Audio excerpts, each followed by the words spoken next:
let's talk about Otherworldly by Allora. So Otherworldly was really good, by the way.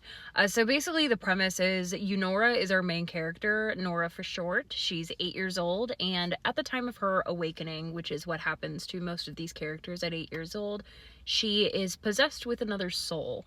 The soul is older than she is and is mourning the loss of their previous world because this other soul is otherworldly. They're not from this particular world that Eunora inhabits. You learn more about Eunora's family. She's like a part of a noble family, and they're all kind of like horrid people. The book is also called a lit RPG. So what that means is that this is very much video game inspired. So she's introduced to the system. I imagine it kind of like how Tony Stark from Iron Man like pulls up how he's building his Iron Man suit with Jarvis and everything. That's kind of what I envision.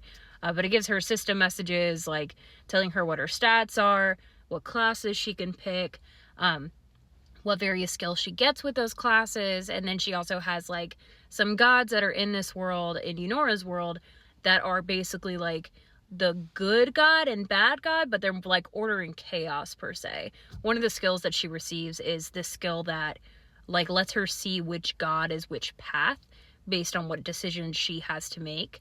So I thought this was a really interesting read. This is an indie author as well, so of course supporting indie authors is always an amazing thing to do. And I really enjoyed the book. Like, I had a fantastic time. And I'm really excited to dive into the other books as well. She's writing an entire series. There's 3 books out for Eunora's story, and then there's another character as well. I believe there's 2 out for the secondary character, which is Freddie. So it's like same world kind of ish. She can explain a bit more definitely over on her various pages and stuff. Everything is under Allora, and I will link some stuff as well regarding it. But I thought this book was absolutely amazing, very imaginative, very original in a lot of ways. I've never read a lit RPG book before, so this was a really great introduction into that world. And do keep in mind as well, Eunora does deal with a lot of like depression, especially from that other soul and losing her entire original life. This other soul did. So definitely some heavier themes in this, but I would still classify at least this particular book in the series as YA.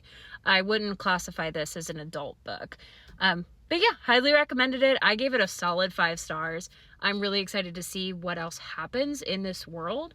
And I'll keep you guys updated because I do plan on reading the rest of the books, especially the ones that are out right now.